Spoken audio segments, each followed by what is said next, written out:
सेंट्रलाइजर of ए इन जी। इस video में हम पढ़ेंगे कि सेंट्रलाइज़र जो है उसको हम किस तरह से, उसकी डेफिनेशन पहले पढ़ेंगे, फिर हम उसको एक एग्जांपल के ज़रिए से हम देखेंगे कि किस तरह से हम, अगर कोई ग्रुप हो उसका एक अगर हम एलिमेंट लें तो उसके हम सेंट्रलाइजर जो है वो कैसे फाइंड कर सकते हैं। तो पहले इसकी डेफिनेशन है, let a be a fixed element of a group G. हमारे पास एक ग्रुप जी है, उसका हमने एक एलिमेंट लिया है ए, उसको हमने क्या कर लिया है, फिक्स कर लिया है। द सेंट्रलाइजर ऑफ ए इन जी, उस ए के जितने भी सेंट्रलाइजर होंगे जी में, वो क्या होगा, सी ऑफ ए, उसको हम इस तरह से डिनोट करेंगे। और ये क्या चीज़ होगी, is the set of all elements, ये उन तमाम एलिमेंट्स का सेट होगा। ये जो बनेगा ये क्या होगा, एक सेट होगा उन तमाम एलिमेंट्स का इन जी में, जो कि जी में मौजूद होंगे, दैट कम्यूट विद ए, जो कि इस ए के साथ कम्यूट करेंगे। C of a is equal to G belongs to capital G such that G is equal to AG।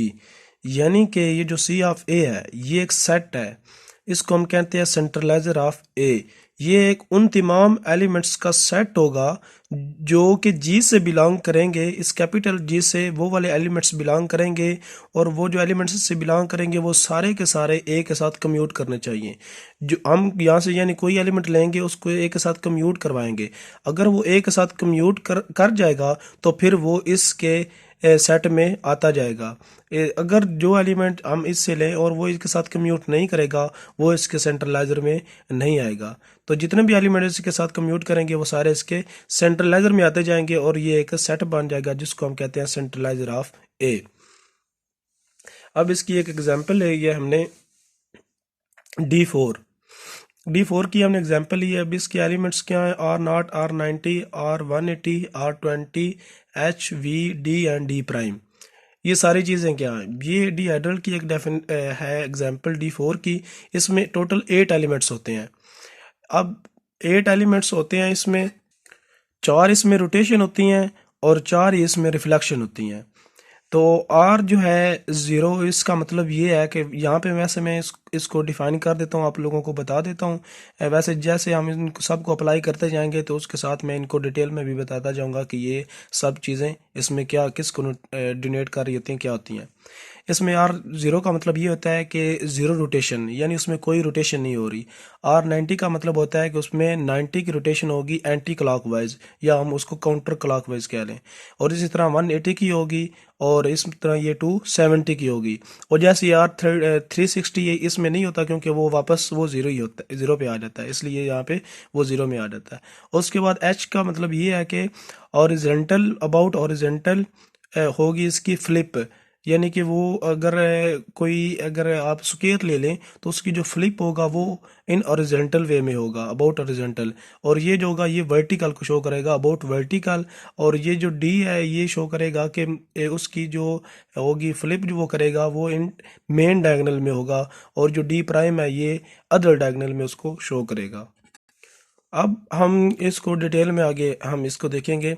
यहाँ से हमने एक एग्जांपल जो है ना आज लिया, एक सेट जो कि सेंट्रलाइजर है, सेंट्रलाइजर ऑफ R0, ये R0 तो ये इसके जो सेंट्रलाइजर है ना वो पूरा सेट जो D4 है, ये 8 के 8 एलिमेंट्स में आ रहे हैं, इसलिए हमने D4 की को रख दिया।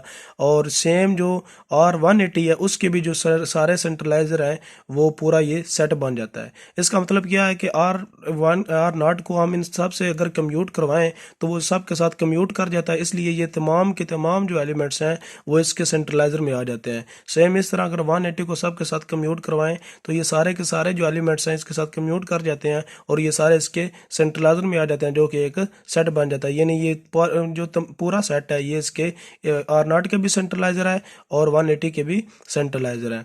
अब हम इसमें से एक उठा लेते हैं, यानी ये चेक करते हैं इसको, और इसको हम चेक करेंगे आर नॉट को बारी बारी सब के साथ इसको कम्यूट करवाएंगे और हम देखेंगे कि ये किस तरह से कम्यूट करता है। तो इसको इजी करने के लिए मैंने इसको ज्योमेट्री के साथ सॉल्व किया है, ताकि आप लोग इसको आसानी के साथ समझ सकें और साथ आप ये भी कंसेप्ट समझ सकें ज्योमेट्री के साथ, हम ज्योमेट्री का कंसेप्ट भी आपको क्लियर हो जाए कि ये जो हॉरिजॉन्टल फ्लिप है और वर्टिकल फ्लिप है ये सारी क्या चीज़ें हैं, वो भी इसमें आपको क्लियर हो जाएंगी। यानी इसमें आपके काफ़ी जो कंसेप्ट हैं इस एक एग्जाम्पल के थ्रू सारे क्लियर हो जाएंगे। पहले हमने आर नॉट के लिए हम चेक कर रहे हैं, यानी इसके जो है ना सेंट्रलाइजर हम फाइंड कर रहे हैं, यानी सेंट्रलाइजर ऑफ आर नॉट है तो हम इसी को चेक कर रहे हैं कि इसके जो सेंट्रलाइजर होंगे क्या वो D4 का पूरा सेट बनता है या नहीं बनता। तो फॉर आर नॉट के लिए हम क्या करेंगे, इसको बारी बारी सब के साथ कम्यूट करवाएंगे। तो पहले हमने आर नॉट को आर नॉट ही के साथ कम्यूट करवाया, तो आर नॉट जो आर नॉट के साथ कम्यूट कर रहा है इधर भी हम वो सेम ही लिख लेंगे क्योंकि एक ही है हमारे पास। तो इसलिए ये जब कम्यूट करेगा तो ये देखें ये हमारे पास एक स्क्वायर है ज्योमेट्री शेप, इसकी हमने ये इसके कोने जो है उनको नेम दे लिया PWGB, ताकि हमें पता चलता रहे कि ये जैसे इसकी शेप चेंज हो तो हम इसको आसानी से इसको समझ सकें। अब क्या होगा, ये इसकी आर नॉट यानी इसकी रोटेशन होगी कि कितनी 0 डिग्री पे। 0 डिग्री रोटेशन का मतलब है कि नो रोटेशन में कोई भी चेंज नहीं आएगा। तो ये जो P है ये P की जगह पे रहेगा, W और GB ये अपनी सेम पोजीशन पे रहेंगे, यानी कोने जो होंगे वो इसके कॉर्नर जो होंगे वो चेंज नहीं होंगे। तो ये जो शेप होगी ये सेम इसी तरह रहेगी, यानी इसमें कोई भी रोटेशन नहीं होगी। तो यानी आर नॉट अगर हम पहले अप्लाई करें या ये वाला पहले अप्लाई करें और इस तरह, यानी इस पर कोई फ़र्क नहीं पड़ेगा, यानी इसका भी आंसर यही आएगा और इसका भी आंसर यही आएगा। तो इसका मतलब ये है कि आर नॉट जो है वो आर नॉट के साथ कम्यूट कर गया है। तो इसका मतलब ये है कि आर नॉट जो है वो इसके सेंट्रलाइजर में शामिल हो गया, यानी पहला एलिमेंट जो है इसके सेंट्रलाइजर में शामिल हो गया है। आगे दूसरा एलिमेंट R90 हमने ये वाला एलिमेंट लिया है, सेकंड इसका R90। अब उसको हमने आर नॉट के साथ कम्यूट करवाना है। So R naught R90 is equal to R90 R naught, यानी AB is equal to BA। इस तरह कम्यूट करवाते हैं ना, AB is equal to BA।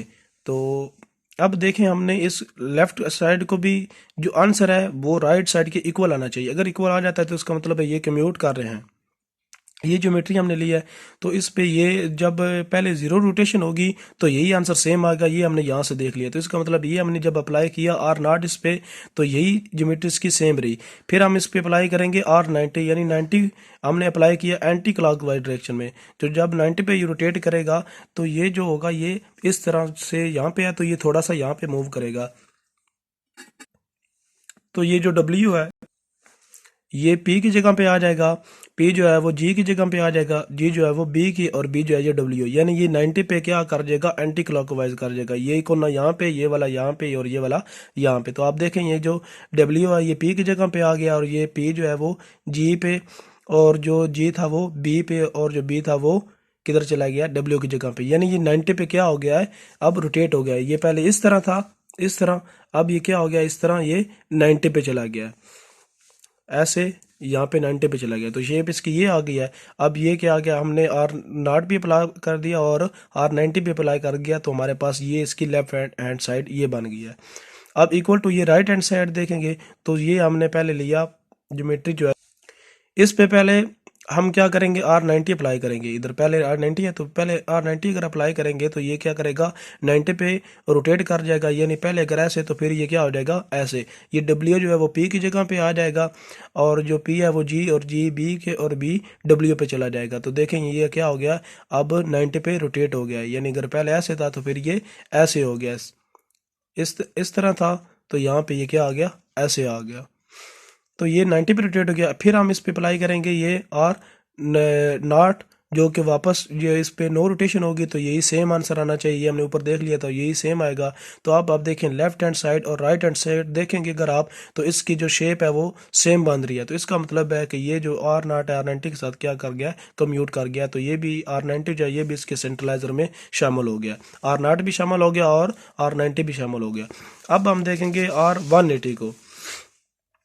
R180 के साथ हमने कम्यूट करवाया आर नॉट और R180।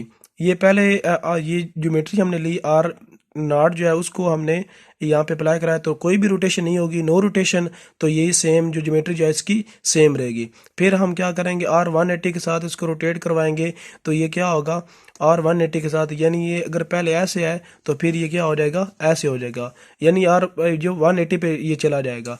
यानी जो W है ये पहले यहाँ पे आएगा 190 होगा, और जब यहाँ पे आएगा तो 180 बन जाएगा, यानी W जो होगा वो यहाँ पे मूव कर जाएगा, ये वाला यहाँ पे आ जाएगा, ये वाला इधर चला जाएगा, तो ये क्या हो जाएगा, सारे जो होंगे वो 180 पे चले जाएंगे, यानी ये इसकी जगह ले लेगा और ये इसकी जगह, तो ये क्या हो जाएगा, 180 पे चला जाएगा। तो देखें ये W जो है पहले यहाँ था, अब यहाँ पे आ गया इधर, और पहले P यहाँ पे था, फिर ये यहाँ पे आएगा तो ये इधर आ गया, G यहाँ पे था तो यहाँ आना चाहिए, ये इधर आ गया, और इस तरह जो B यहाँ था यहाँ आना चाहिए तो ये इधर आ गया, तो ये क्या कर गया, अब 180 पे मूव कर गया।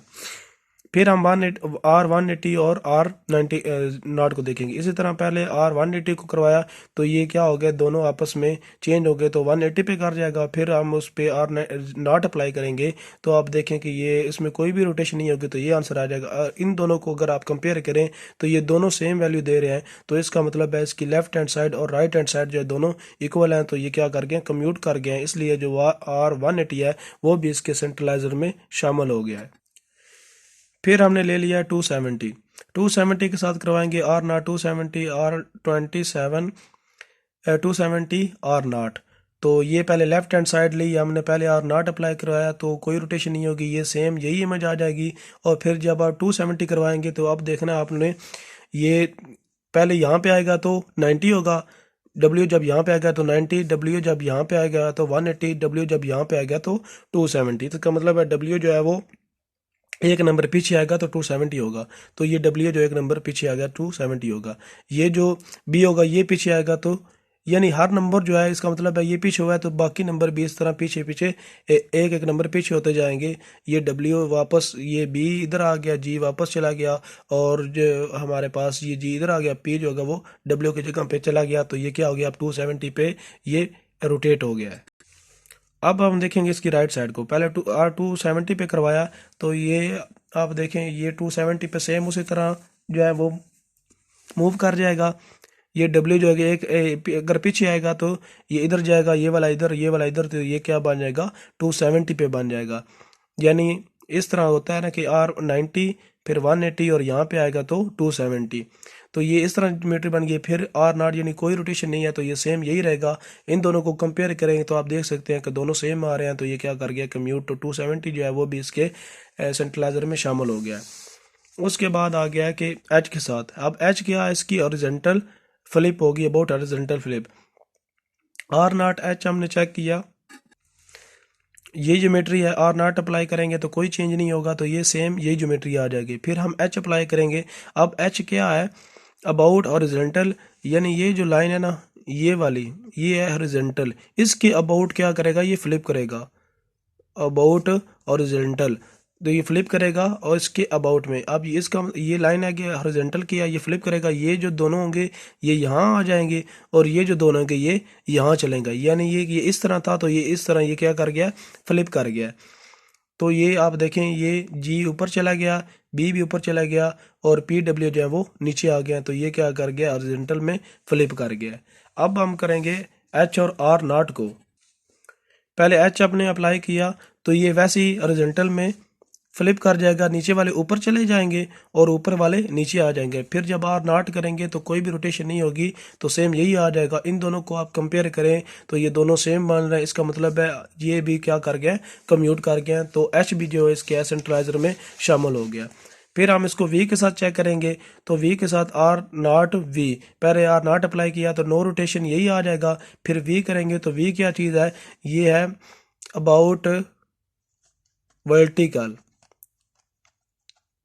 क्या करेगा, फ्लिप करेगा, फ्लिप अबाउट वर्टिकल, यानी ये इस तरह, ये है वर्टिकल है, ये लाइन क्या है वर्टिकल की, तो ये जो है ये वाला इधर आ जाएगा और ये वाला इधर चला जाएगा, यानी ये क्या होगा, ऐसे फ्लिप कर जाएगा। तो ये फ्लिप करेगा, ये P और G इधर आ गए, इधर आ गया, और जो W और B वो इनकी जगह पे आ गए, यानी दोनों एक दूसरे को रिप्लेस कर गए हैं, तो ये इसका आ गया वर्टिकल फ्लिप आ गई। आ गया VR0, पहले वर्टिकल फ्लिप होगी, यानी ये इस तरह दोनों क्या हो गए, चेंज हो गए, और फिर जब आर नॉट होगा नो रोटेशन तो यही सेम आ जाएगा। तो ये दोनों भी आप देख सकते हैं कि ये दोनों क्या है, सेम है। तो इसका मतलब है जो ये भी वी भी है ये भी आर नॉट के साथ कर गया है कम्यूट, तो ये भी इसके सेंट्रलाइजर में शामिल हो गया। फिर हम देखेंगे डी को। डी के साथ हमने करवाया तो पहले आर नॉट होगा तो नो चेंज, नो रोटेशन, वही सेम रहेगा। फिर जब ये डी के साथ चेंज होगा, डी के साथ जो रोटेशन है ये अबाउट मेन डायगोनल है। मेन डायगोनल क्या होता है, ये वाला हमारा होता है मेन डायगोनल, ये है मेन डायगोनल। इसकी अबाउट रोटेशन होगी, यानी ये वाला जो होगा ये इधर आ जाएगा और ये वाला इधर चला जाएगा। तो ये कि इसे हम क्या कहते हैं, डी से शो करते हैं। और ये क्या होती है, अबाउट मेन डायगोनल, फ्लिप होगा अबाउट मेन डायगोनल। तो ये जी डब्ल्यू की जगह पे और डब्ल्यू जी की जगह पे चला जाएगा। तो आप देखें यहाँ पे ये दोनों क्या हो गया, चेंज हो गया। सेम इसी तरह पहले डी अप्लाई होगा तो ये इसका मेन डायगोनल है, तो मेन डायगोनल के अबाउट ये दोनों क्या हो गए हैं, चेंज हो गए हैं। फिर नो आर नो रोटेशन तो यही सेम रहेगा, तो ये दोनों क्या आ गए इक्वल। तो इसका मतलब है ये दोनों भी कम्यूट कर गए हैं। अब रह गया कि इसके 8 के रह गया लास्ट वाला जो था डी प्राइम जो है वो इसके साथ कैसे कम्यूट करेगा। तो उसको हमने यहाँ पे कहवाया ये डी के साथ ये कम्यूट करेगा इस तरह, डी के साथ कम्यूट करवाया are not D prime. D prime से हम इसको शो कर रहे हैं, ये आर नॉट डी प्राइम। तो पहले इस पे अप्लाई होगा तो नो रोटेशन यही सेम रहेगा। फिर जब डी प्राइम होगा, अब डी प्राइम क्या है, ये फ्लिप है अबाउट अदर जो डायगोनल है। अदर डायगोनल कौन से होते हैं, ये वाला अदर डायगोनल इसका आ गया, ये होता है मेन डायगोनल और ये बाकी इसके डायगोनल जो है अदर डायगोनल। अब इसके अबाउट रोटेट करेगा, यानी ये वाला इधर आ जाएगा और ये वाला इधर आ जाएगा। इन दोनों की जगह जो होगी वो चेंज हो जाएगी। तो इन दोनों की जो जगह चेंज हुई तो पी बी की जगह पे चला गया और बी पी के, ये आपस में चेंज हो गया। फिर हम पहले इस पे अप्लाई करेंगे ये डी प्राइम, और डी प्राइम चेंज होगा तो इन दोनों की जो जगह है वो रिप्लेस हो गई है। आर नॉट अप्लाई करेंगे यानी नो रोटेशन, तो फिर ये अब नो रोटेशन तो ये सेम ही रहेगा। तो ये आप देखें कि दोनों सेम बन रहे हैं, तो इसका मतलब है कि जो डी प्राइम के साथ भी ये कम्यूट कर गया तो डी प्राइम भी इसके सेंट्रलाइजर में शामिल हो गया। तो हमने देखा जितने भी D4 के एलिमेंट्स थे वो सारे जो हैं उसके साथ कम्यूट करके आर नॉट के साथ, यानी ये आर नॉट के सेंट्रलाइजर में शामिल हो गए। यानी सी ऑफ आर नॉट जो है वो D4 पूरा है, सारे जो एलिमेंट्स हैं D4 के वो इस आर नॉट के साथ कम्यूट करते हैं। तो जो सी सेंट्रलाइजर ऑफ आर नॉट है वो पूरा सेट डी है। सिमिलरली अगर आप देखेंगे तो जो R180 होगा उसके भी जितने भी सेंट्रलाइजर होंगे वो पूरा सेट आपके पास आएगा। सी जो 180 के सेंट्रलाइजर होंगे वो भी पूरा सेट बनेगा। आप इसके सेम यही प्रोसेस आपने करना है जो हमने पीछे किया है। तो आप देखेंगे कि सारे जो एलिमेंट्स होंगे D4 के वो 180 के साथ कम्यूट कर जाएंगे। तो यहाँ से अगर देखें यहाँ पे आर नॉट के भी वही सेम है, R180 के भी वही सेम है। इस तरह अगर R90 होगा जैसे उसके सेंट्रलाइजर होंगे ऐसे 270 होंगे, यानी 180 का उनके दरमियान जिनके दरमियान डिफरेंस होगा उनके सेंट्रलाइजर जो है वो सेम होंगे। ये एक चीज़ यहाँ पे ये भी हमें पता चल रही। अब हम इसको देखने के लिए यहाँ पे एक एग्जांपल हमने ले लिया ताकि आप जो है ना इनको आगे बाकी आप खुद कर सकते हैं जिस तरह से पीछे किए। एक एग्जांपल मैं यहाँ पे कर देता हूँ ताकि आपको क्लियर हो जाए किस तरह से होगा। ये हमने लिया R180 लिया है जिसके हमने सेंट्रलाइजर चेक करना है। तो हमने वहाँ से कोई भी एलिमेंट हमने H उठा लिया है कि H जो होगा उसके साथ इसके किस तरह से ये कम्यूट करेगा। तो ये देखें पहले R180 अप्लाई हुआ तो ये क्या होगा, इधर आ जाएगा और ये इधर चेंज हो जाएगा। तो जी जो है वो बी की जगह और डब्ल्यू ये दोनों आपस में सारे क्या हो गए, चेंज हो गए हैं। तो 180 पे ये रोटेट कर गया है। अब इस पे एच अप्लाई होगा तो एच क्या होता है, हॉरिजॉन्टल में इसको ये क्या करेगा, फ्लिप करेगा, यानी ऊपर वाला नीचे आ जाएंगे और नीचे वाले ऊपर चलेंगे। ये देखें ये दोनों ऊपर चले गए और ये दोनों नीचे आ गए। तो ये हमारे पास आ गया इसकी left hand side. Right hand side देखेंगे तो पहले इस पे एच अप्लाई किया तो ये हॉरिजॉन्टल में करेगा, नीचे वाले ऊपर, ऊपर वाले नीचे आ जाएंगे। और फिर ये 180 पे करेगा तो ये इसकी जगह ये इसकी जगह, ये और ये आपस में जगह रिप्लेस कर लेंगे। तो ये R180 के आप देखें ये दोनों क्या आ रहे हैं, सेम आ रहे हैं। इसका मतलब है जो R180 है H is equal to H R180, यानी ये क्या कर गए, कम्यूट कर गए। तो इसका मतलब H जो है वो इसके सेंट्रलाइजर में 180 के शामिल हो गए। इस तरह आप बाकी जितने भी एलिमेंट्स हैं D4 के वो चेक करेंगे तो सारे इसके साथ कम्यूट कर जाएंगे और इसका भी आंसर जो होगा वो सेम वही D4 पूरा सेट होगा, जो यानी सेंट्रलाइजर ऑफ R180 वो भी पूरा सेट आएगा। तो ये तो एग्जाम्पल होगी इस तरह की, ये आगे आप बाकी भी कर सकते हैं इसी तरह। तो ये एग्जांपल इस तरह होगी। अब अगर एक चीज़ ये है कि हम ये देखें कि अगर कोई एलिमेंट उठाएं और वो कम्यूट ना करे तो वो कैसे होगा, कि वो कैसे कम्यूट नहीं करेगा। तो इस तरह की मैंने भी यहाँ पे एक एग्जांपल ले लिया है ताकि आप लोगों को ये भी चीज़ समझ आ जाए कि अगर कोई एलिमेंट्स हो वो कम्यूट नहीं होगा तो वो कैसे नहीं करेगा। यहाँ पे हमने लिया है एक R90 को लिया है, जिसको हमने कम्यूट करवाया H के साथ। तो हम देखेंगे कि ये कम्यूट नहीं करेगा। देखिए R90H ये हमारे पास ज्योमेट्री है, इसको R90 पे रोटेट कराया तो ये जगह, ये WP की जगह PG, GB और BW ये सारे चेंज हो जाएंगे। और फिर जब H अप्लाई करेंगे तो ओरिजेंटल वे में ये क्या करेगा, फ्लिप करेगा। तो नीचे वाले ऊपर चले गए दोनों, ऊपर वाले दोनों नीचे आ गए। ये आंसर आ गया इसका लेफ्ट हैंड साइड का। अब देखें राइट हैंड साइड, तो HR90 पहले H अप्लाई होगा ओरिजेंटल में, नीचे वाले दोनों ऊपर चले गए और ऊपर वाले दोनों ये नीचे आ गए हैं। और फिर हम इसको करवाएंगे R90 पे रोटेट। तो आप देखें ये BW की जगह पे और G जो है BG की जगह पे, G जो है वो P की जगह पे, PW की जगह पे, और जो W है वो B की जगह पे चला जाएगा। तो ये अब इसको कंपेयर करें तो आप देखेंगे कि ये दोनों सेम ज्योमेट्री जो है वो सेम नहीं बन रही, डिफरेंट बन रही है। तो इसका मतलब है ये कम्यूट नहीं कर रहे। तो कम्यूट नहीं कर रहे इसलिए जो हमारे पास H होता है वो R90 के सेंट्रलाइजर में शामिल नहीं होता। तो यहाँ पे हमने R90 जो है ना सेंट्रलाइजर ऑफ R90 लिखे हैं, तो इसमें R0 होगा, R90 होगा, R180 और R270 ये इसके सारे सेंट्रलाइजर इसमें शामिल होंगे। और R180 में अगर R90 में 180 हम ऐड करें तो 270 बनता है, उसकी भी सेंट्रलाइजर जो होंगे वो सारे इसके साथ सेम होंगे। इसी तरह से जो सेंट्रलाइजर ऑफ H हैं वो सेंट्रलाइजर ऑफ V के इक्वल होंगे, जो कि ये एलिमेंट्स आएंगे, यानी ये वाले एलिमेंट्स जो होंगे वो H के साथ और V के साथ कम्यूट करेंगे। बाकी जो D4 के एलिमेंट्स हैं वो इन दोनों के साथ कम्यूट नहीं करेंगे, जिस तरह के हमने ये देखा था ऊपर वाला। सेम इस तरह जो CD आपके जो सेंट्रलाइजर होंगे वो ये वाला सेट होगा, और CD जो होगा वो D प्राइम के साथ सेम होगा। इसके भी जो सेंट्रलाइजर होंगे वो यही सेट होगा। ये वाले एलिमेंट्स इन दोनों के साथ कम्यूट करेंगे, और जो बाकी एलिमेंट्स होंगे D4 के वो इन दोनों के साथ कम्यूट नहीं करेंगे। तो उम्मीद है आप लोगों को समझ आ गई होगी। अगर फिर भी आप लोगों को कोई इशू हो तो इसके वीडियो के डिस्क्रिप्शन में व्हाट्सएप नंबर दिया होगा, तो आप वहाँ से कांटेक्ट करके पूछ सकते हैं अगर कोई इसमें फिर मज़ीद कोई मसला बन रहा हो।